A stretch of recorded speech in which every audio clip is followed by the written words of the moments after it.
Di unmute dulu, Bah.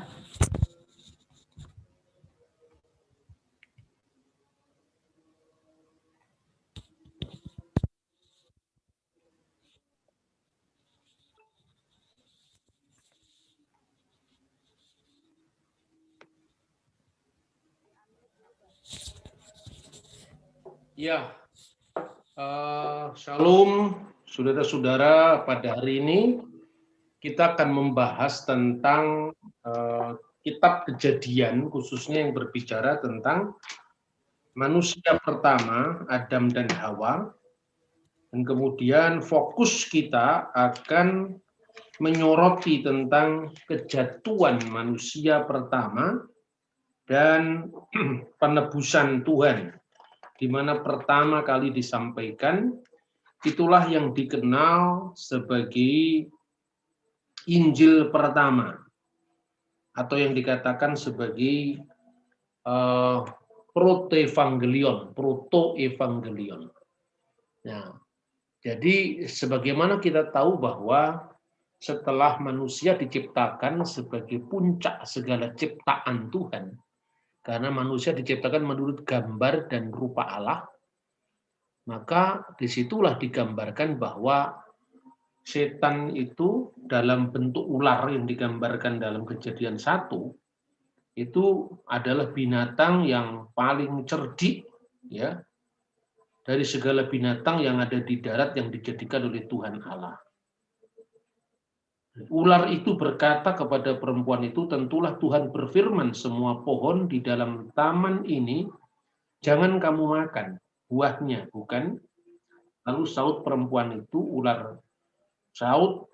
kepada ular itu, buah pohonan dalam taman ini boleh kami makan, tetapi tentang buah pohon yang ada di tengah-tengah taman, Allah berfirman, jangan kamu makan ataupun raba buah itu, nanti kamu mati.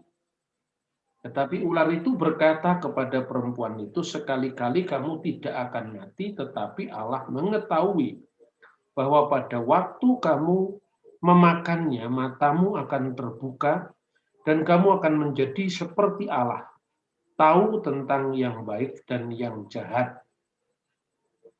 Maka perempuan itu melihat bahwa semua pohon itu baik untuk dimakan, dan sedap kelihatannya, lagi pula pohon itu menarik hati untuk memberi pengertian. Lalu ia mengambil dari buahnya dan dimakannya, dan diberikannya juga kepada suaminya yang bersama-sama dengan dia, dan suaminya pun memakannya. Maka terbukalah mata mereka berdua, dan mereka tahu bahwa mereka telanjang. Lalu mereka menyemat dalam daun pohon ara dan membuat cawat. Nah, sampai di situ saudara-saudara kisah tentang Adam dan Hawa. Jadi manusia pertama, bagaimana dosa itu masuk pertama kali kepada manusia pertama, dan buah yang dimakan itu namanya buah pengetahuan yang baik dan yang jahat. Di sini kita melihat bagaimana iblis itu memutarbalikkan firman Tuhan. Dan manusia tertarik dengan ajakan setan itu karena sekali-kali kamu tidak akan mati. Jadi artinya iming-iming kepada keabadian. Nah, padahal sesungguhnya manusia itu secara fisik mengatasi segala fisiknya, memang Tuhan menciptakan manusia itu dalam proyek keabadian. Tetapi proyek itu dikerjakan Tuhan, bukan oleh setan.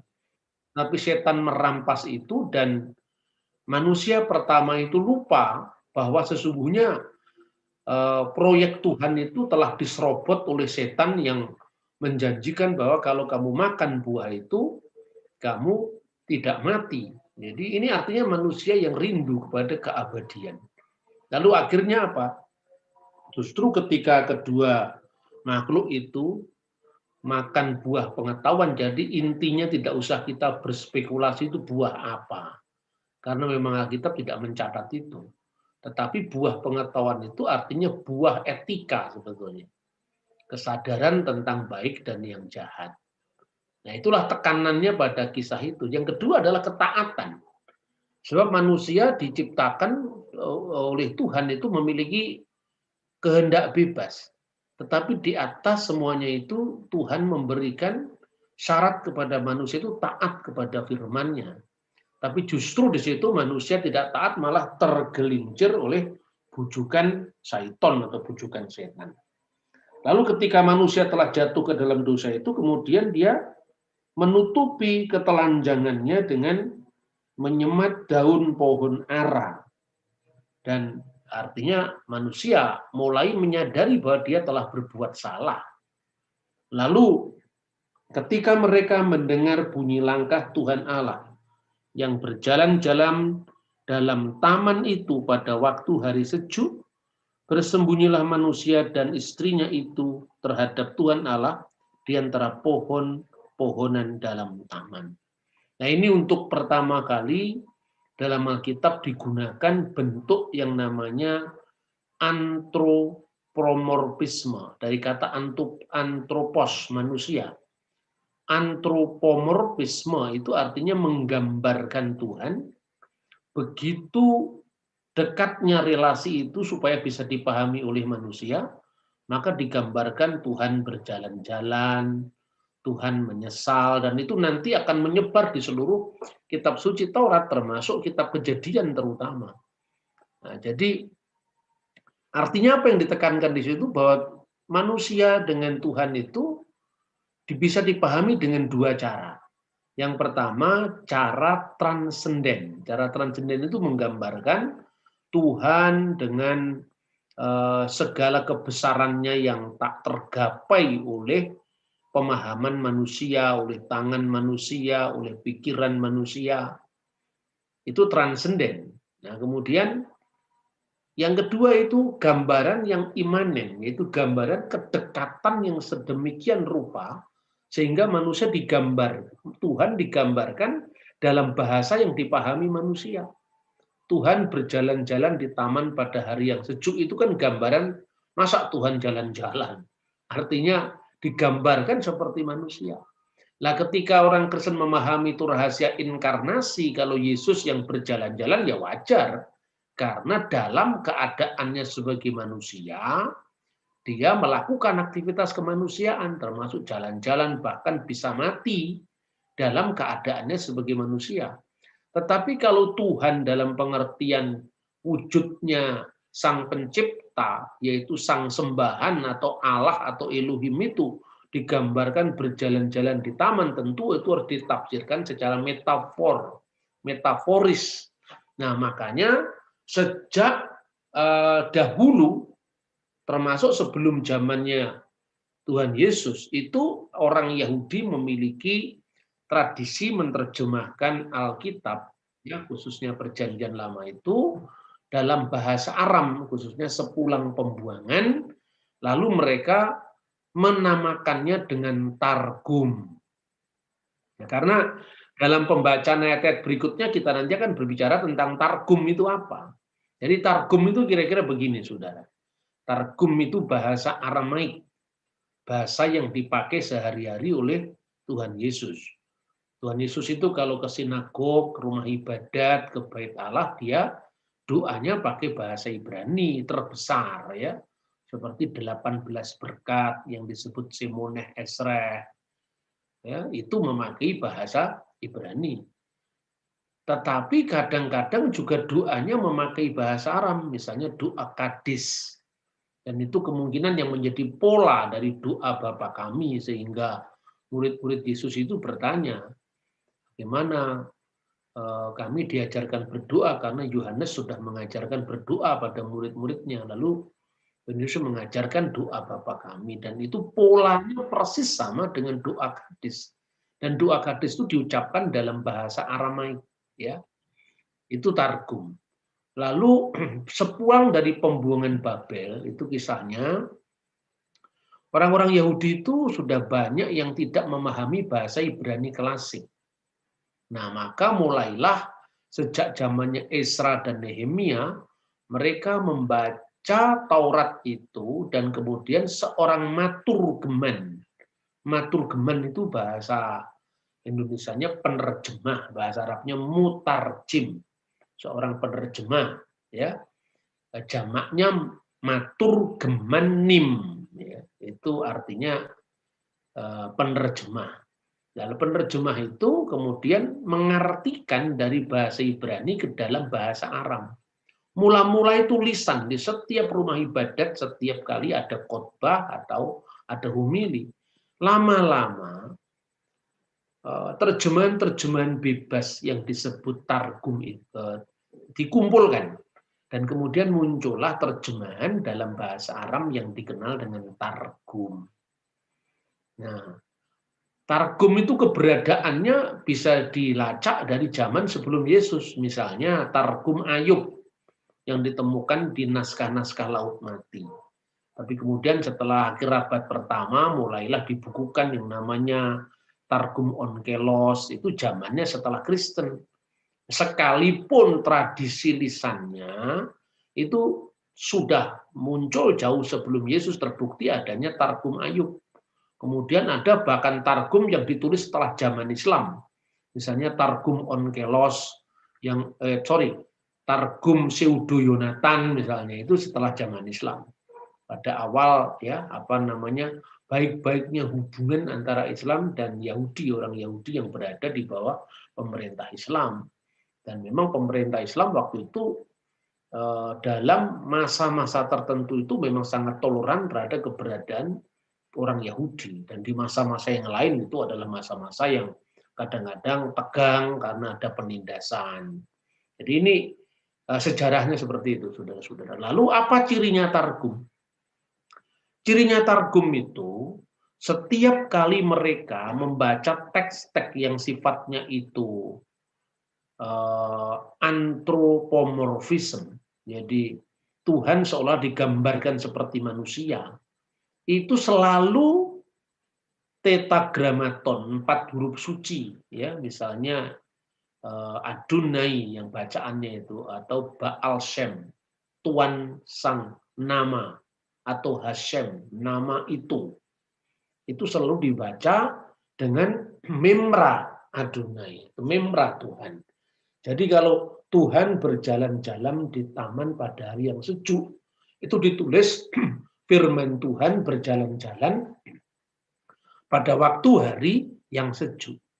Tujuannya untuk apa? Membedakan antara transendensi Allah yang tak terbayangkan oleh manusia dengan imanensi Tuhan, seolah manusia itu dekat sekali dengan Tuhan, maka digambarkan jalan-jalan, ketemu Tuhan di bawah pohon, naik ke Gunung Sinai bertemu dengan Tuhan.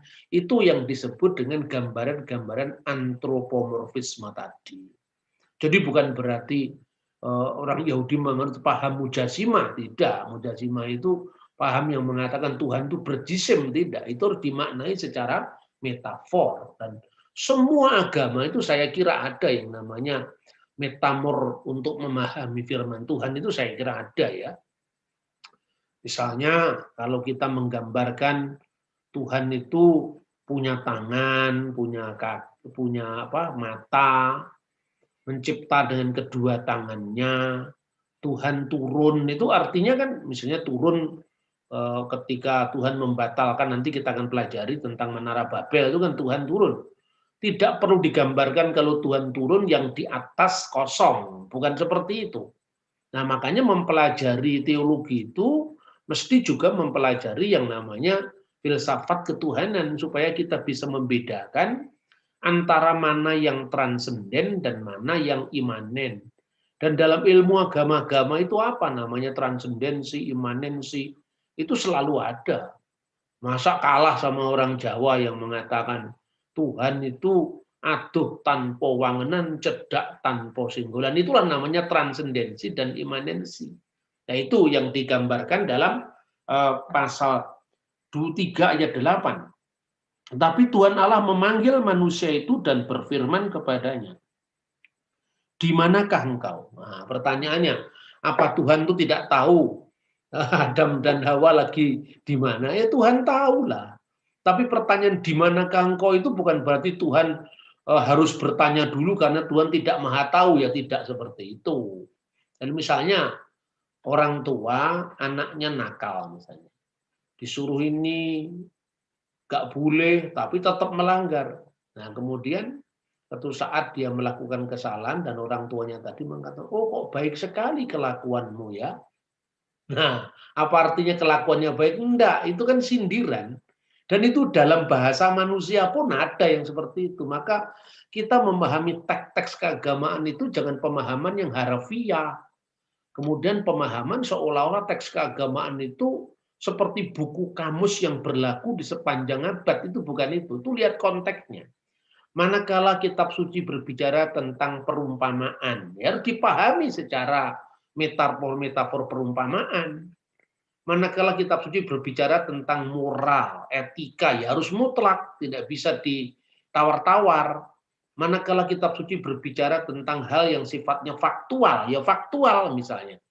Pengaburan semacam inilah yang menjadi ciri khas kaum bidat, yang tidak bisa membedakan mana tek-tek yang sifatnya historis, mana tek-tek yang sifatnya alegoris. Misalnya ya, ini saya selalu kalau memberi contoh itu kemana-mana supaya kita tidak hanya fokus pada teks. Ya, artinya teks itu harus dihidupi dengan konteks. Nah, kalau teks tidak dihidupi dengan konteks, kita tidak bisa memahami teks itu dengan baik. Makanya kadang-kadang kalau saya memberikan contoh itu muter dulu, jangan disalahpahami. Ini pola narasi. Pola narasi itu polanya orang timur. Sebab bicara Alkitab itu bukan seperti rumusan matematika, rumusan kimia, bukan gitu. Kadang-kadang kita memerlukan narasi itu untuk mendekatkan antara dunia yang sifatnya ilahiyah, yang berada di atas ruang dan waktu, dengan dunia kita yang terbatas, yang terikat oleh ruang dan waktu, ya. Di manakah engkau? Itu pertanyaan tentang nilai. Artinya di manakah posisimu? Bukan Tuhan tidak tahu. Di manakah posisi moralmu? Seperti itu.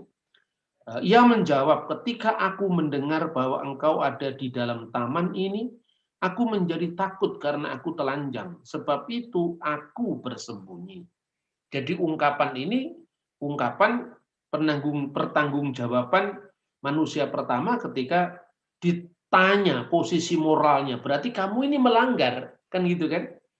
Firman-Nya, siapakah yang memberitahukan kepadamu bahwa engkau akan telanjang? Apakah engkau makan dari buah pohon yang kularang engkau makan itu? Sekali lagi, apakah Tuhan tidak tahu? Sehingga dia bertanya dulu, siapakah yang memberitahukannya? Tuhan pasti maha tahu lah kalau itu iblis. Sekali lagi ini pertanyaan tentang posisi moral, bukan pertanyaan tentang fakta-fakta. Manusia itu menjawab, perempuan yang kau tempatkan di sisiku, dialah yang memberi dari buah pohon itu kepadaku, maka aku makan. Kemudian berfirmanlah Tuhan kepada perempuan itu, apakah yang telah kau perbuat ini? Jawab perempuan itu, ular itu yang memperdayakan aku, maka aku makan. Lalu berfirmanlah Tuhan Allah kepada ular itu, karena engkau berbuat demikian, terkutuklah engkau di antara segala ternak dan antara segala binatang hutan, dengan perutmu lah engkau akan menjalarkan, dan debu tanahlah yang akan engkau makan seumur hidupmu. Aku akan mengadakan permusuhan antara engkau dan perempuan ini, dan antara keturunanmu dan keturunannya. Keturunanmu akan meremukkan kepalamu, dan engkau akan meremukkan tumitnya. Firman-Nya kepada perempuan itu, susah payahmu waktu mengandung akan kubuat sangat banyak, dengan kesakitan engkau akan melahirkan anakmu, namun engkau akan berahi kepada suamimu, dan ia akan berkuasa atasmu.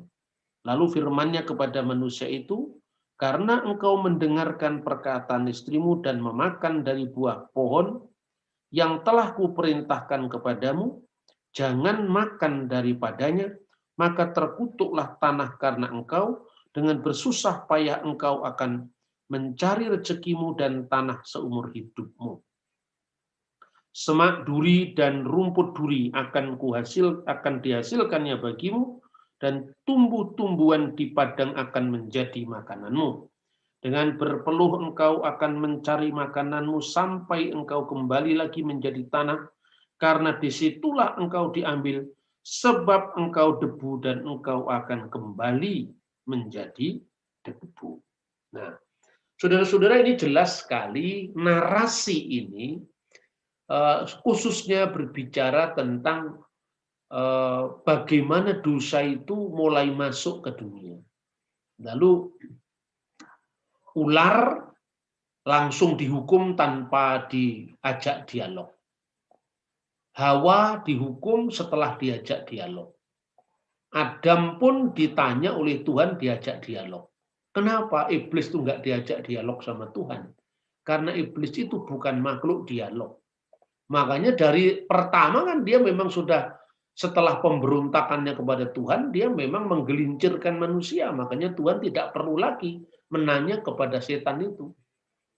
Nah, tetapi untuk manusia itu kan seperti berada di kedua medan interaksi antara kecenderungan berbuat baik dan kecenderungan berbuat jahat.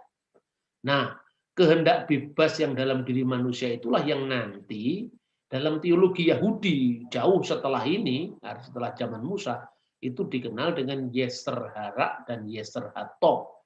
Artinya kehendak berbuat jahat dan kehendak berbuat baik. Nah, kemudian yang menarik ini yaitu ayat 15. Jadi pasal ini.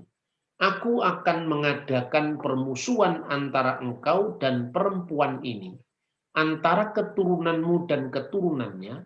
Keturunannya akan meremukkan kepalamu dan engkau akan meremukkan tumitnya. Inilah nubuat pertama kali tentang penebusan, di mana keturunan perempuan ini itu menunjuk kepada Sang Mesias yang akan menderita, dan tumitnya akan diremukkan oleh setan. Itulah nubuat tentang penyalipan.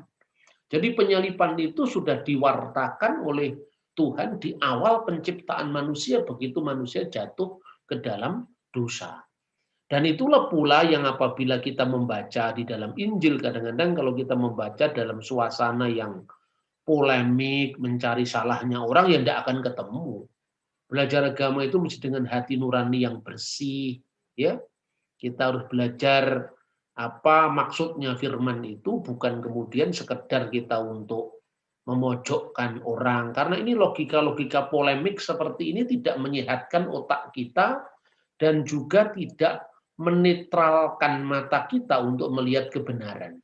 Karena itu modalnya itu kan kalah dan menang. Seperti itu sekarang ini kan yang lagi mewarnai iklimnya kehidupan beragama di Indonesia. Nah, makanya ayat yang seringkali dipertanyakan dalam konteks dialog ya lintas agama itu adalah kata-kata Tuhan Yesus di dalam Lukas pasal 24 ayat 44 sampai dengan 46.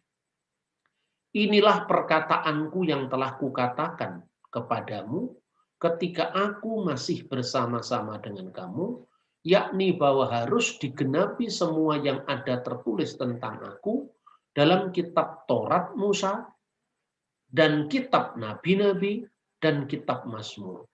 Katanya kepada mereka, ada tertulis demikian, Mesias harus menderita dan bangkit dari antara orang mati pada hari ketiga. Lah mana teksnya sekarang? Mana di Taurat pernah ada dikatakan Mesias harus menderita dan bangkit di antara orang mati pada hari ketiga? Tidak ada kan? Nah ini kalau logika orang lagi menulis skripsi di zaman modern. Karena apa? Kalau Anda menulis skripsi atau tesis atau disertasi, itu pola penulisan itu muncul kapan? Karena ini harus kita lacak.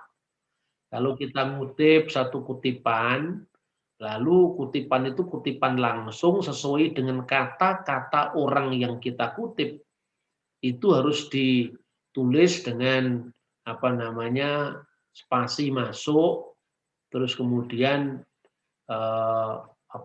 tanpa spasi. Jadi spasinya cuma satu. Nah, itu kutipan langsung. Yang seperti ini kapan munculnya sekarang? Jadi kadang-kadang orang itu mengukur zaman kuno dari ukuran kita. Lalu setelah itu kita ngutip yang lain lagi dari sumber lain kita tulis. Nanti setelah dilewati sumber lain, kemudian kita mengutip sumber sebelumnya, kita tulis lagi objek halaman berapa. Ini jangan aturan-aturan nulis karya ilmiah di zaman modern kita ambil untuk kitab suci, ya. Sama dengan orang nulis surat itu. Kalau sekarang kan hormat kami siapa namanya, itu kan tulisan surat modern. Zaman kuno seperti penemuan papirus-papirus di Mesir, ya, di Rasamra itu, atau surat-surat Bar-Kokhba di Wadi Murabaat itu kan nulis surat itu kan di depan alamatnya orang itu. Ya, misalnya dari siapa, Yohanes kepada Mulyanto, misalnya kan gitu kan. Dan itu sebetulnya surat-surat yang seperti itu muncul ya pada zaman kuno. Tapi kalau sekarang kan tidak. Kepadanya di depan, baru hormat saya di belakang. Itu kan penulisan modern gitu. Jangan membayangkan sesuatu itu dengan pola pikir kita sekarang. Nah, makanya ketika orang mengatakan Mesias harus menderita dan bangkit di antara orang mati, di mana Mesias harus menderita? Dibayangkan secara harfiah harus tertulis seperti itu. Dan itu pernah ditulis buku dan diumumkan. Siapa yang bisa menjawab ini dapat BMW lah. Ini orang yang seperti ini ya memang tidak mengerti cara membaca Alkitab. Lalu kenapa orang kesendak mau menanggapi? Sama-sama gilanya kalau ditanggapi. Wong itu pertanyaan tidak bermutu ya mungkin ditanggapi kalau dengan guyonan nggak apa-apa lah. Itu untuk bahan lawaan kalau kita lagi sambil suruh-suruh minum kopi, nggak usah terlalu ditanggapi karena ini apa? Kalau misalnya itu orang dapat hadiah BMW atau jurinya siapa? Nah, jurinya menilai itu kemudian klasifikasinya apa? Nggak jelas dong. Dan itu kan ini cirinya polemik memang seperti itu. Nah, karena itu kita mulai melihat sekarang gimana ada Taurat Musa tertulis Mesias harus menderita, harus bangkit di antara orang mati. Di mana kitab nabi-nabi harus tertulis Mesias harus menderita dan bangkit di antara orang mati pada hari ketiga. Di mana dalam kitab Mazmur tertulis Mesias harus menderita dan bangkit di antara orang mati dan pada hari ketiga. Mana ayatnya? Kan gitu kan? Nah, oke, sebelum masuk itu kita harus jelaskan dulu ayat 44. Jadi saya metodenya tidak sekedar membaca satu pasal dihabiskan, tetapi harus dilihat hubungannya dengan seluruh kitab suci. Sekalipun fokus kita sekarang pada yang kita bahas sekarang, tetapi ketika ayat itu berkaitan ya kita bahas supaya kitab suci itu bersifat integral. Jadi tidak berdiri sendiri karena kita percaya bahwa semua yang diilhamkan Roh Kudus itu saling berkaitan satu sama lain. Kemudian yang kedua, nanti kita juga belajar arkeologinya supaya kita bisa membedakan antara agama yang kadang-kadang itu lebih menekankan sesuatu yang normatif tentang tingkah laku, kelakuan baik dengan yang historis seperti itu. Ya, di mana teksnya? Sebelumnya saya jawab, ya, disebut kitab Taurat itu ya Taurat Musa. Pada pertemuan pertama kita sudah membahas tentang sistematika Tanakh, Torah, Nebim, dan Ketuvim. Nah, Torah itu yang disebut Torah itu yang mulai dari Sefer Bereshit, kitab Kejadian, Sefer Shemot, kitab Keluaran, kemudian Wajikra, Bamidbar, ya, kitab Imamat, kitab Bilangan, dan kemudian Adefarim, yaitu kitab Ulangan. Itu yang disebut sebagai kitab Taurat. 5 kitab Musa. Kitab Nabi-Nabi itu termasuk yang namanya Nevim Rishonim dan Nevim Akharonim, nabi-nabi awal dan nabi-nabi akhir. Dan nabi-nabi akhir itu nanti dibagi menjadi nabi-nabi yang besar dan nabi-nabi yang kecil, termasuk 12 nabi itu kan kita sudah bahas minggu pertama ya. Dan kemudian kitab Mazmur. Urutan pertama Ketuvim itu adalah kitab Tehilim atau kitab Mazmur. Makanya pada zaman Yesus, tatkala Tuhan Yesus mengatakan kitab Taurat Musa, kitab nabi-nabi, dan kitab Mazmur, Yesus sedang membaca semacam Tanakh yang kita warisi sekarang ini, karena urutan-urutannya adalah kitab Mazmur itu bagian pertama dari kitab yang namanya Ketuvim. Nah, sekarang bagaimana menjelaskan nubuat ini? Nah, kita lihat sekarang.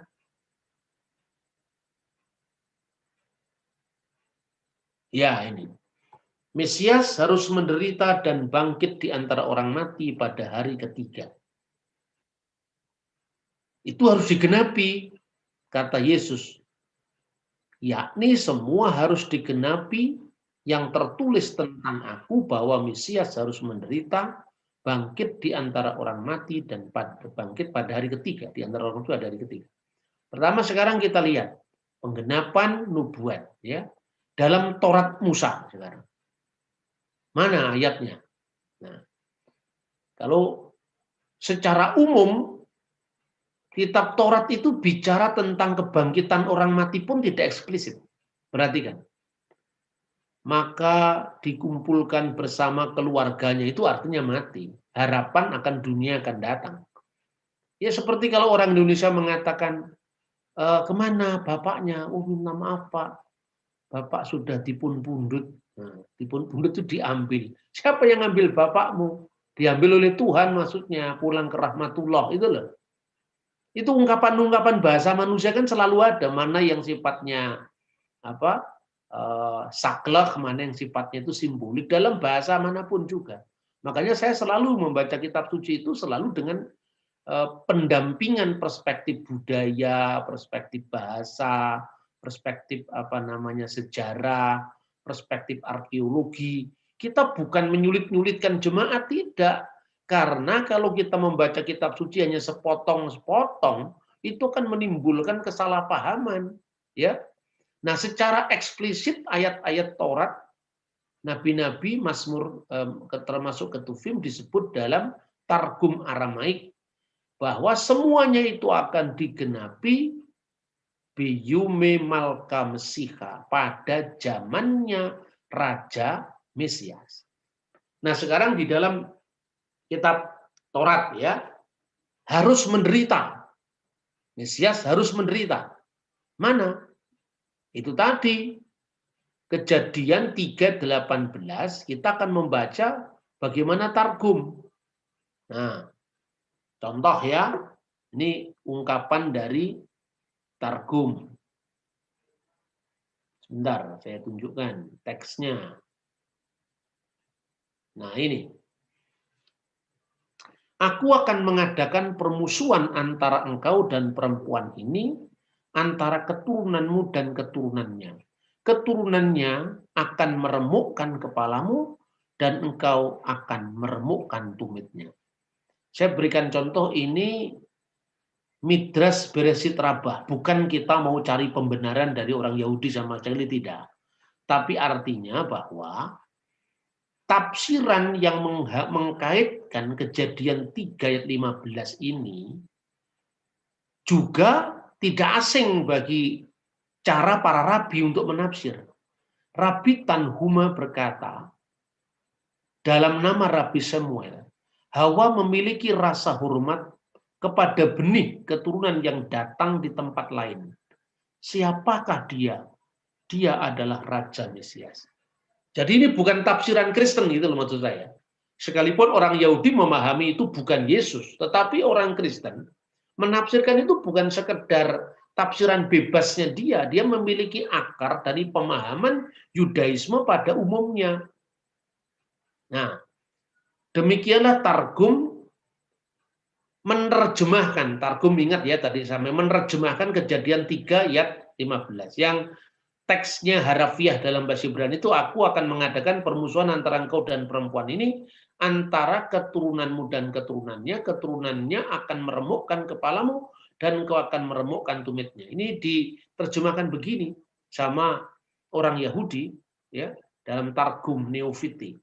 Aku akan mengadakan permusuhan antara engkau dan perempuan ini, antara benih keturunanmu dan benih keturunannya. Dan akan terjadi pada saat keturunannya memelihara hukum Taurat, mereka akan meremukkan kepalamu. Tetapi ketika keturunannya meninggalkan hukum Taurat, maka kamu akan meremukkan tumitnya. Namun akan ada kesembuhan untuk mereka, sebaliknya tidak ada kesembuhan untukmu, untuk ular, untuk setan. Mereka ditakdirkan mendapatkan damai pada akhirnya, biyumi demalka Masiha, pada zaman sang Raja Mesias. Jadi yang pertama ini, ketika engkau keturunannya Hawa ini, keturunannya perempuan itu memelihara Taurat, dia akan meremukkan kepala ular. Artinya terus-menerus bisa melakukan perlawanan terhadap setan. Itu digambarkan dengan meremukkan kepala ular. Tetapi ketika keturunannya meninggalkan hukum Taurat, ketika anak-anak sang perempuan itu masih umum, anak-anak dalam pengertian keturunannya manusia ini meninggalkan hukum Taurat, dia akan meremukkan tumit keturunannya itu. Dan semua pergulatan manusia antara iblis yang meremukkan tumit manusia dan iblis manusia yang bisa meremukkan kepala ular itu dalam kehidupan sehari-hari yang konkret sepanjang abad itu akan menemukan puncaknya. Apa itu? Akan ada kesembuhan bagi mereka, bagi keturunan Hawa, bagi keturunan perempuan. Tetapi tidak ada kesembuhan bagi setan. Artinya memang setan itu memilih jalan itu sebelum penciptaan manusia untuk jatuh. Mereka ditakdirkan mendapat damai, keselamatan pada akhirnya di zaman Sang Mesias. Nah, dengan kita memahami background-nya, bagaimana saudara tua kita, orang Yahudi memahami firman Tuhan, sekalipun juga Yudaisme itu tidak satu tipe ya. Orang Yudaisme di Qumran, kaum Eseni, percaya Mesias itu adalah anak Allah. Tetapi orang Yahudi setelah Yamnia tidak percaya lagi Mesias itu anak Allah dalam pengertian yang ilahi, yang kekal. Tetapi dia percaya ya Mesias itu adalah Mesias politik yang lebih banyak diartikan secara nasionalistik. Dan ini harus dipilah satu demi satu. Tidak bisa metodenya dicomot sana, kalau menguntungkan kita pakai, kalau enggak kita tuduh palsu, enggak bisa begitu loh. Ya. Nah sekarang bagaimana dengan kitab Taurat? Di mana itu nubuat tentang penderitaannya Sang Mesias? Ya. Lebih-lebih tentang kematiannya di mana? Seperti kebangkitan pada umumnya, artinya setelah mati ada kebangkitan yang dikatakan pada hari ketiga. Seperti kebangkitan pada umumnya, Taurat juga tidak menjelaskan kebangkitan Sang Mesias. Namun kalau Anda belajar prinsip argumento silentio, bahwa kalau sesuatu itu tidak eksplisit dibicarakan bukan berarti tidak ada gitu loh. Nah, Anda kan bisa lihat ini dalam pemahaman ilmu-ilmu sekuler pun ada seperti itu. Seperti Taurat tidak memuat secara eksplisit kebangkitan orang mati, tetapi mengenai ungkapan dikumpulkan kepada kaum leluhurnya, misalnya Kejadian 25 ayat 8. WJ Asek El Amif. Ya, dikumpulkan kepada kaum keluarnya, kaum leluhurnya ya. Namun apa yang secara implisit ada dalam Taurat selanjutnya diungkapkan secara lebih eksplisit dalam kitab nabi-nabi dan kitab Mazmur yang termasuk Ketuvim tadi. Dan seluruh keterangan tersebut mengarah digenapi pada zaman Sang Mesias seperti yang disebutkan dalam Targum Aramaik tadi. Bahwa ungkapan kebangkitan orang mati tidak secara eksplisit tertulis dalam Taurat, itulah yang mengakibatkan orang-orang Saduki yang memahami teks Taurat secara harafiah, maka orang-orang Saduki tidak percaya dengan kebangkitan orang mati. Tapi kalau posisi orang Farisi lain, misalnya, ini kutipan dari Traktat Sanhedrin. Jadi orang Yahudi pada zaman Yesus itu ada yang orang Saduki, ada orang Farisi, dan ada orang-orang Eseni. Sekalipun Eseni tidak pernah secara jelas dikutip di Perjanjian Baru, tetapi itu ada dalam tulisan-tulisan Flavius Josephus misalnya. Kenapa tidak eksplisit ditulis dalam Perjanjian Baru? Ya karena memang dia tidak tinggal di Yerusalem. Dia mengasingkan diri karena tidak mau melihat bait Allah yang lembaganya sudah korup ya. Ini Traktat Sanhedrin 10 ya. Semua orang Israel memiliki peran di dunia yang akan datang. Sebab ada tertulis. pendudukmu semua orang memiliki negeri untuk selama-lamanya. Mereka akan memiliki negeri untuk selama-lamanya. Yesaya 60 ayat 21. Tetapi inilah mereka yang tidak mendapatkan bagian di dunia yang akan datang. Pertama, orang yang menyangkal bahwa Taurat menjanjikan kebangkitan orang mati. Nah, ini ada. Berarti apa? Ada kebangkitan sekalipun di dalam perumusannya Taurat tidak eksplisit. Bukan berarti tidak ada. Ini tafsiran para rabi yang mengatakan, yang pertama yang tidak menerima bagian di dunia yang akan datang, mereka yang menyangkal bahwa Taurat menjanjikan kebangkitan orang mati.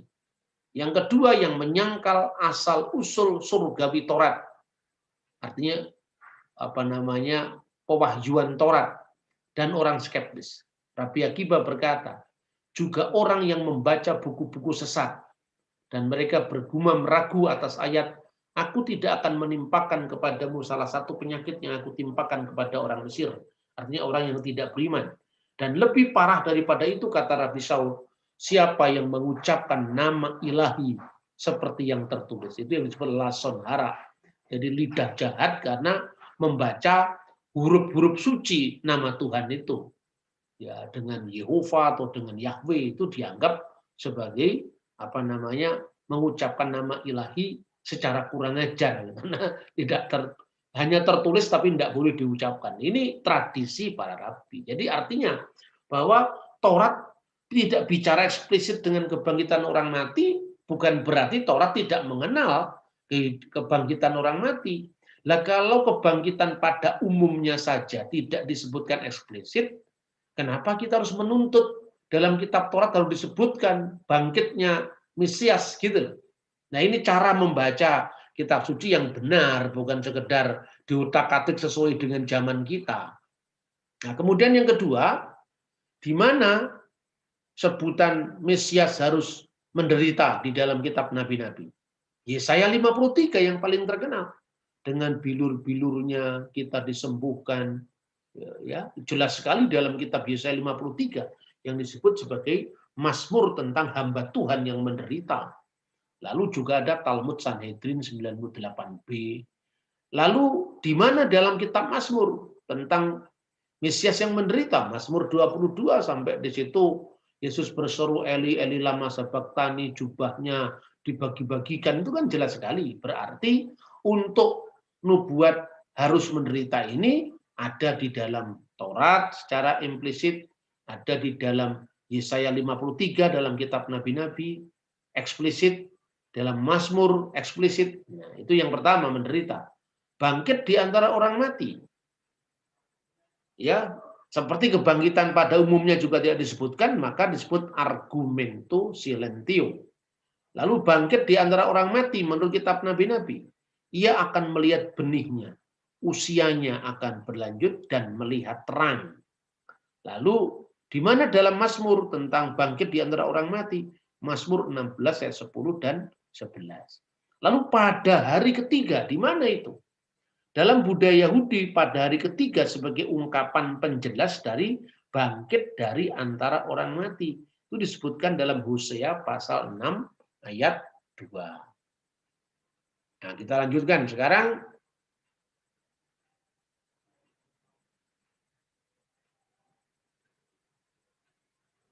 Sebentar ya.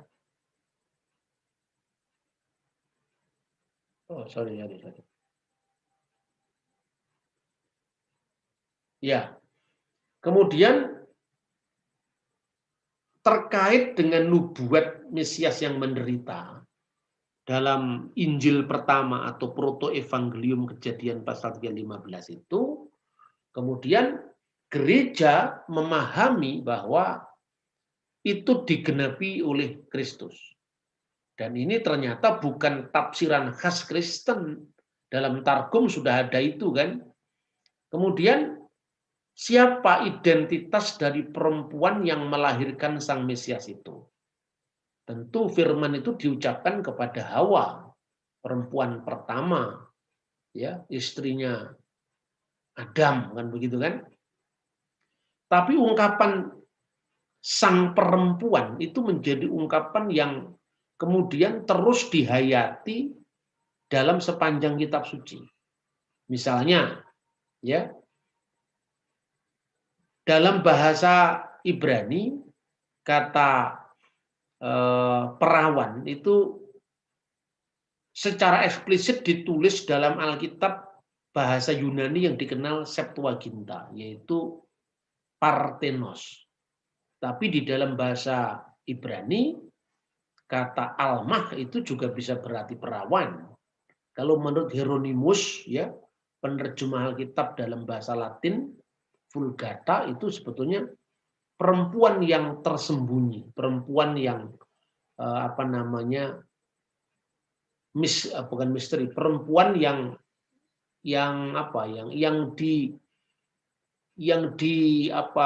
diungkapkan dalam misteri, ya, pertemuan yang tersembunyi gitu ya. Itu menurut Hieronymus. Kemudian Matius mencatat secara eksplisit mengutip dari seorang anak dara akan melahirkan seorang anak laki-laki dan namanya akan disebut Emmanuel. Itu parthenos.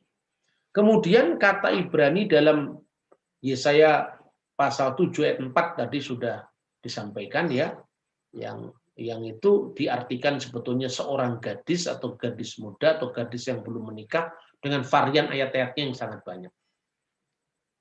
Meskipun penekanan kata almah tidak langsung merujuk kepada virginitas, namun akar kata almah sering berarti tersembunyi, tertutup. Misalnya di dalam Yesaya pasal 1 ayat 2 ayat 15, 2 Raja-Raja 4 ayat 27.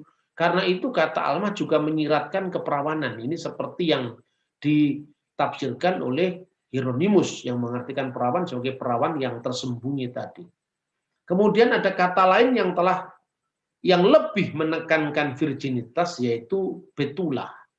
Itu yang kemudian menjadi bahasa Aramaik betulta, gadis yang tidak memiliki pengalaman berhubungan suami istri. Saudari Musa, Miriam adalah seorang almah atau gadis yang mengikuti keranjang papirus untuk membawa saudara laki-lakinya di sungai Nil. Dalam Kejadian 24 dan 43, Ribka sebagai calon istri Yakub juga disebut Ha-alma, yang artinya perawan. Sama seperti ibu yang melahirkan Immanuel juga disebut almah. Terjemahan perempuan muda itu terjemahan pihak Yahudi yang sebetulnya merupakan reaksi terhadap kekristenan karena kelahiran Yesus dari seorang perawan itu telah menggenapi nubuat Yesaya pasal 7 ayat 14. Jadi ketika kita membaca hampir semua terjemahan Yahudi modern, itu selalu diterjemahkan young woman, perempuan muda. Sebetulnya itu konflik di kalangan Yahudi dan Kristen di abad pertengahan. Dan konflik semacam ini sebetulnya sejak abad-abad awal dengan penulisan Talmud yang kadang-kadang itu ada yang menyerang iman Kristen ya, seperti traktat yang dinamakan Toledot Yesu. Silsilah Yesus itu jelas sekali sangat merendahkan iman Kristen. Dan Yesus itu dianggap sebagai putra dari seorang perwira Romawi yang namanya Pantera. Dan kata Pantera itu plesetan dari kata Parthenos sebetulnya. Itu jejak bahwa istilah perawan itu Parthenos itu sangat tidak disukai oleh orang Yahudi karena itu dianggap menguntungkan iman Kristen. Nah, ini perlunya kalau kita mempelajari sejarah. Tidak sekedar mengotak-atik teksnya, ayatnya, tapi kita harus melihat bagaimana sejarah perjumpaan antara Yahudi dan Kristen itu. Ya. Kemudian tentang istilah sang perempuan. Nah, itu disebutkan dalam Mika pasal 5 ayat 2. Sebab itu ia akan membiarkan mereka sampai waktu perempuan yang melahirkan telah melahirkan. Lalu selebihnya dari saudara-saudaranya akan kembali kepada orang Israel. Sampai waktu perempuan yang akan melahirkan telah melahirkan. Berarti perempuan ini merujuk kepada Sang Mesias. Ya. Meskipun dalam teks ini sebetulnya kata perempuan tidak muncul, tapi konteksnya itu kan sang perempuan. Ya. Kemudian Mika berkarya pada zaman pemerintahan Yotam, Ahaz, dan Hizkia. dari kerajaan Yehuda, hidup sejaman dengan Amos, Hosea, dan mungkin murid Nabi Yesaya. Tafsir Yahudi dan Kristen sepakat bahwa yang dimaksud ad et yulidah yalada, sampai saat perempuan yang akan melahirkan telah melahirkan adalah perempuan yang akan melahirkan sang Mesias. Berdasarkan tafsiran Rabbi Yarsi dan Rabbi Kimsi, Mesias akan datang antara kekuatan kerajaan Aram dan Roma yang wilayahnya meluas ke seluruh dunia. Nah, ini disebutkan dalam Lukas pasal 2 paralelnya. Dan maksud dari saudara-saudaranya itu adalah saudara-saudara sang Mesias yang lahir dari suku Yehuda, sisa dari saudara-saudaranya. Tulis Rabbi Kimsi. Maksudnya saudara-saudara Yehuda dan Benyamin yang tinggal di tanah suci ketika 10 saudaranya ditawan ke Babel, dan ini berkaitan dengan sang Raja Mesias. Nah, karena itu mari kita lihat bagaimana penggenapan yang luar biasa dari protoevangelion ini dalam Perjanjian Baru. Ketika Rasul Paulus berkata, tetapi setelah genap waktunya, maka Allah mengutus anaknya yang lahir dari Gunaikos, seorang perempuan yang takluk kepada hukum Taurat. Dalam sebuah konsultasi antara gereja Lutheran dan gereja Katolik, saya punya bukunya itu kira-kira tahun 80-an itu, konsultasi teologis itu, mereka mencoba untuk menguraikan beberapa keberatan pandangan teolog modern bahwa kata perempuan di dalam Galatia pasal 4 ayat 4 itu dipertentangkan dengan virginitas Maria di dalam Injil Matius dan Injil Lukas. Nah, kira-kira seperti ini. Ada teolog yang mengartikan seperti ini. Mana ada di dalam Perjanjian Baru bukti bahwa Yesus dilahirkan dari seorang perawan kecuali yang ditulis di dalam Injil Matius dan Injil Lukas? Tidak ada. Buktinya apa?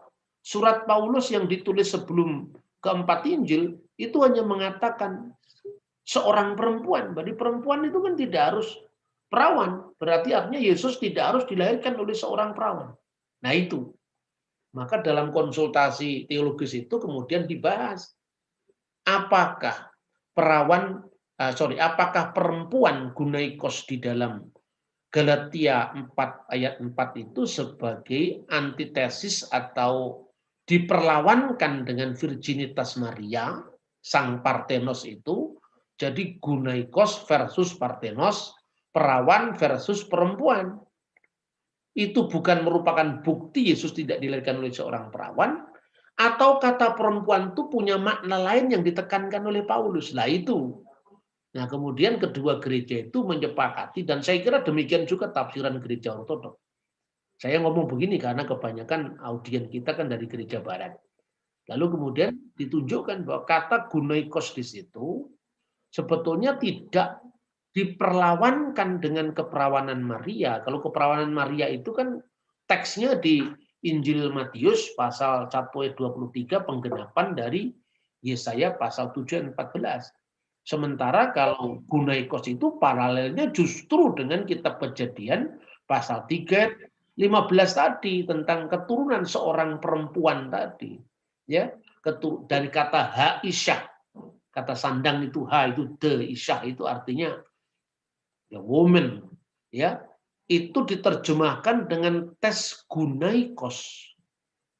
Jadi keturunan sang Gunaikos itu. Dan kemudian Paulus menyebut dalam Galatia 4 ayat 4 yang lahir dari seorang Gunaikos. Berarti Gunaikos yang dimaksudkan Paulus itu penggenapan dari Kejadian pasal 3 ayat 15. Jadi itu konteksnya. Dan takluk kepada hukum Taurat. Itu justru sejajar dengan Targum. Dan akan terjadi pada saat keturunannya memelihara hukum Taurat, mereka akan meremukkan kepalamu. Tetapi ketika keturunannya meninggalkan hukum Taurat, mereka akan meremukkan tumitnya. Nah, ini pas ini. Berarti dari seorang Gunaikos, penggenapan dari Kejadian pasal 3 ayat 15 tadi, disertai dengan taat kepada hukum Taurat, itu bacaannya dalam Targum. Jadi indah sekali kalau kita memahami teks-teks itu dengan sangat kaya ya. Kemudian kemenangan paripurna melawan ular itu akan terjadi pada zaman Mesias. Kapan itu terjadi? Mari kita baca di Yohanes pasal 19 ayat itu, ayat berapa itu? Mestinya ayat 25 kalau nggak salah. Coba saya teks salah tulis mungkin ya. Yohanes pasal 19 ya ayat bentar. Ya benar ayat 25. Ya, itu salah tulis saya, ayat 25 mestinya. Makanya kok 20 ya. Ini matanya sudah mulai kabur. Dan dekat salib Yesus berdiri ibunya dan saudara ibunya, Maria istri Kleopas dan Maria Magdalena. Ibunya itu adalah Bunda Maria. Maria istri Kleopas, saudara ibunya. Sekarang pertanyaan, masa satu keluarga dua-duanya bernama Maria? Itu sebetulnya yang bersaudara itu Kleopasnya. Kleopasnya bersaudara dengan siapa? Kleopas itu bersaudara dengan Yusuf, suaminya Bunda Maria. Kemudian Yusuf mengawini Bunda Maria, Kleopas adiknya mengawini seorang yang juga bernama Maria. Makanya disebut Maria istri Kleopas. Dan menurut Hieronymus, Bapak gereja yang menerjemahkan Alkitab di Bethlehem itu, ya, berdasarkan informasi yang dia kumpulkan dari Bethlehem dan sekitarnya, dan juga bapak-bapak gereja sebelum dia mengatakan bahwa Maria istri Kleopas itulah yang melahirkan Yakobus yang disebut saudara Tuhan. Maka Yakobus dan Yoses itu adalah anaknya Kleopas dengan istrinya yang bernama Maria, maka disebut Maria ibu Yakobus dan Yoses. Sementara Bunda Maria memperanakkan Yesus. Lalu kita lihat lagi. Ketika Yesus melihat ibunya, di sini digunakan kata ibunya itu kata netral, yaitu mater. Mater itu yang menjadi bahasa Latin mater. Mater itu ibu. Ibu secara fisik. Dan murid yang dikasihinya, maksudnya Yohanes di sampingnya, berkatalah ia kepada ibunya, kepada meternya. Meter, ya mater, ibu secara fisik. Ibu, inilah anakmu. Lah kata yang diterjemahkan dengan ibu dalam ucapan Yesus itu, gunai, inilah anakmu. Ya, gunai, inilah anakmu. Jadi Kristus itu seolah-olah mau mengatakan kepada ibunya, dalam batas-batas yang bisa ditanggung oleh manusia yang wajar, ketika sang putra yang secara fisik itu memang adalah putranya, sehingga Lukas pasal 1 ayat 42 dikatakan, terpujilah engkau di antara semua perempuan dan terpujilah buah rahimmu. Berarti Yesus itu buah rahimnya Bunda Maria secara fisik. Lalu Bunda Maria bisa digambarkan hadir di bawah salib itu. Dan ini juga dinubuatkan di dalam Lukas ketika Yesus masih bayi. Sebilah pedang akan menembus jiwamu sendiri. Ya, itu untuk Bunda Maria. Dan saat inilah saat-saat di mana seorang ibu melihat anaknya digantung di atas kayu salib, memenuhi nubuat sebilah pedang akan menembus jiwamu sendiri. Tetapi Yesus mengatasi daripada hubungan fisik dengan ibunya, artinya relasi biologis dengan ibunya sebagai putra Maryam, dia mengingatkan pada nubuat kitab Kejadian pasal 3:15. Gunai, inilah saatnya seorang putra dari perempuan ini sedang mengalahkan setan. Dengan tumitku harus remuk, tetapi kepala setan akan segera binasa.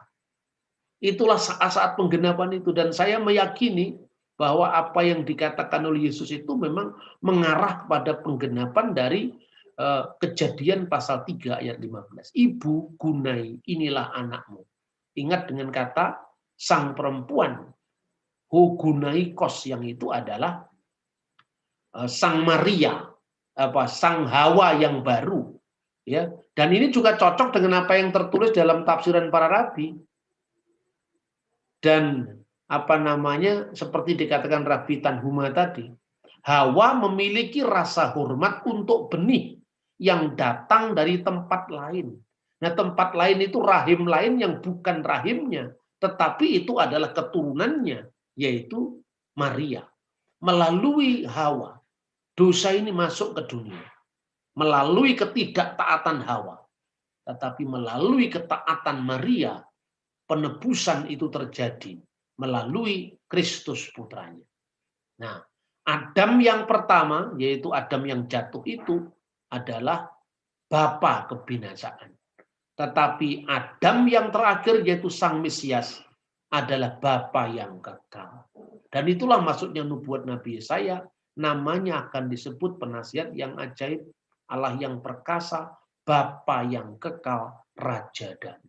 Semua ini saling terkait satu sama lain. Dan kemudian ayat 26, kemudian katanya kepada muridnya, kata Yesus kepada muridnya, yaitu Yohanes si penulis Injil.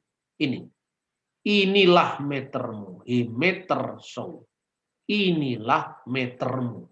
Jadi artinya, sekalipun Yesus sedang menggenapi nubuat ilahi itu melalui Musa itu, tetapi Maria dengan segala keterbatasan manusiawinya selalu diingat oleh Yesus. Dan dia mengatakan, inilah ibumu. Ibu secara fisik dalam pengertian manusia biasa yang memiliki segala macam kelemahan. Makanya inilah ibumu. Ketika bicara tentang penggenapan itu, dia mengatakan gunai perempuan itu. Tapi ketika bicara tentang kelemahan manusiawi Bunda Maria, inilah meter kamu. Dan sejak saat itu, Maria tinggal di rumah Yohanes, muridnya ini. Tidak bersama dengan Yakobus atau saudara-saudara Tuhan yang disebutkan dalam Perjanjian Baru. Dan ini lepas daripada Katolik atau bukan Katolik, ini memang dari sejak kuno memang seperti ini. Jadi gambaran bahwa Maria punya anak-anak lain kecuali Yesus itu baru muncul di abad keempat. Dari tulisan Helvidius yang kemudian diluruskan oleh bapak-bapak gereja. Karena apa? Di Yerusalem itu sistem Bethlehem, sekitar itu sistem kekerabatan masih kuat sekali. Sistem ya kayak marga itu orang Batak. Jadi hal seperti ini bukan soal Katolik atau non-Katolik. Ini adalah bagaimana gereja-gereja kuno melalui bapak-bapak gereja memahami teks ini. Dengan memahami teks kitab Kejadian pasal 3 tentang kejatuhan Adam dan Hawa dalam dosa sekaligus dan langsung disusul dengan penebusan melalui sang keturunan perempuan tadi, itu memang luar biasa. Nah, sang Raja Mesias tadi sudah kita bahas. Nah, kemudian tentang Mazmur 22 yang berkaitan dengan penyalipan. Jadi bahkan teks penyalipan itu sendiri sebetulnya sudah disebutkan di dalam kitab Mazmur. Sebab anjing-anjing mengerumuni aku, gerombolan penjahat mengepung aku, mereka menusuk tanganku dan kakiku. Ini saya kira bukan satu kebetulan, menusuk tanganku dan kakiku. Nah, selama ini, saudara-saudara, kalau Anda membaca di terbitan kritis dari kitab Mazmur, dan Kristen itu kan sangat sangat bebas dalam mengeksegese kitab sucinya kan. Jadi di situ memang dalam varian teks itu ada teks masoretik mayoritas. Masoretik itu teks asli Perjanjian Lama yang bukan diterjemahkan, disalin oleh para masora, para ahli Taurat Yahudi. Awalnya itu kira-kira jauh setelah zaman Yesus, permulaan abad ke-5 dan seterusnya. Tapi naskahnya yang sampai kepada kita itu di abad 10. Dan kalau Bapak Ibu datang ke Israel, kita bisa melihat naskah yang berasal dari abad kedua sebelum Masehi, yang ternyata lebih kuno dari naskah yang abad 10 tadi. Dan dua-duanya ada di Museum Israel. Naskah Aleppo yang berasal dari abad ke-10, dan naskah Qumran yang berasal dari abad kedua, abad pertama sebelum Masehi. Nah, di dalam naskah Masoretik itu dikatakan kari yadai wiriglai. Kari itu keari, seperti singa. Seperti singa, mereka menusuk, seperti singa tanganku dan kakiku. Jadi kari itu seperti singa. Tetapi menarik, di dalam teks-teks sebelumnya itu, kata singa selalu disebut aryah, dalam bentuk yang lebih baku, sementara kata ari itu singkatan dari kata arya. Kenapa hanya di ayat ini? Kalau memang itu bacaannya adalah singa, kenapa hanya di ayat ini? Maka biasanya terjemahan orang-orang Yahudi selalu menerjemahkan dengan sebab anjing-anjing mengurumuni aku, gerombolan penjahat mengepung aku, seperti singa tanganku dan kakiku. Nah, karena itu janggal, tanganku dan kakiku kok seperti singa. Biasanya di dalam sejumlah tafsiran Yahudi diberi tanda kutip, ya, mereka menepuk aku seperti singa tanganku dan kakiku. Jadi, seperti itu dalam banyak terjemahan Yahudi. Tetapi saat itu pun orang Kristen dituduh oleh beberapa orang Yahudi yang mengatakan bahwa orang Kristen telah memalsukan Taurat, memalsukan Mazmur, karena mereka bikin sendiri Mazmur salib yang menunjuk kepada mereka menusuk tanganku dan kakiku. Pada penemuan berikut setelah tahun 1947 di Nahal Hefer, ternyata ditemukan potongan Mazmur pasal 22. Dan di situ bunyinya bukan kari, tapi karu. Huruf Vav ini menunjuk jamak dari orang ketiga, karu. Mereka menusuk tanganku dan kakiku, dan itu adalah penyaliban Kristus. Maka dulunya orang yang dituduh sebagai mengarang-arang Mazmur sendiri, ternyata penemuan laut mati yang usianya lebih tua dari naskah Masoretik, yaitu 1000 tahun lebih tua dari naskah Masoretik, ternyata membenarkan bacaan Kristen. Dan itu sesungguhnya juga bacaan Yahudi, karena dari banyaknya naskah Masoretik yang mayoritas, itu ada 2 naskah Masoretik yang menyebut itu adalah karu, yang artinya memang menusuk tanganku dan kakiku. Nah, sekarang yang terakhir, bagaimana dengan bangkit pada hari ketiga dalam Targum? Nabi Hosea mencatat, ia akan menghidupkan kita sesudah berlalunya 2 hari. Pada hari ketiga ia akan membangkitkan kita dan kita akan hidup di hadapannya.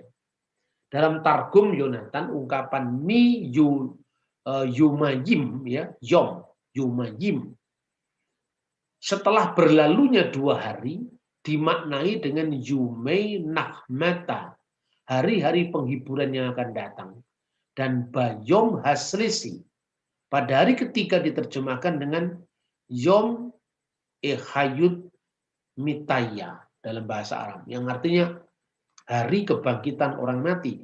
Maka kita mendapatkan teks yang begini terjemahannya. Ia akan memberikan kepada kita hidup pada hari penghiburan yang akan datang, dan pada hari kebangkitan orang mati ia akan membangkitkan kita sehingga kita akan hidup di hadapannya. Jadi teks ini juga berkaitan dengan ungkapan bangkit pada hari ketiga yang diterapkan untuk Tuhan Yesus Kristus. Nah, ini menarik, banyak hal yang mungkin bisa kita pelajari secara lebih dinamis daripada teks-teks yang berbagai macam, ya. Jadi ungkapan bangkit pada hari ketiga yang diterapkan bagi Yesus bukan sebuah ungkapan ciptaan Kristen, melainkan sebuah ekspresi teologis yang sangat kuno yang berakar pada kitab Taurat, kitab nabi-nabi, dan kitab Mazmur. Malahan seperti yang jelas dalam Hosea pasal 6 ayat 2, Targum Yonatan yang telah dikutip, dan dalam sejumlah tulisan rabi, ungkapan bangkit pada hari ketiga memiliki makna mesianis. Karena itu bertitik tolak dari makna mesianis tersebut, Yesus menegaskan pada dia akan bangkit, bahwa dia akan bangkit pada hari ketiga. Begitu juga Paulus berkata, dan bahwa ia telah dibangkitkan pada hari ketiga sesuai dengan kitab suci. Nah, seperti itu kita membaca teks-teks kuno, termasuk khususnya Alkitab, untuk kita mendapatkan pemahaman yang benar, tapi juga secara kontekstual bisa kita jelaskan kepada masyarakat modern. Tuhan memberkati kita, shalom.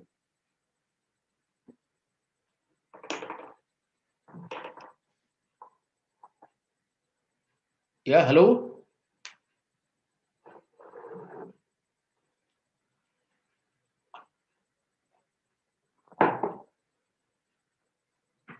Bentar ya.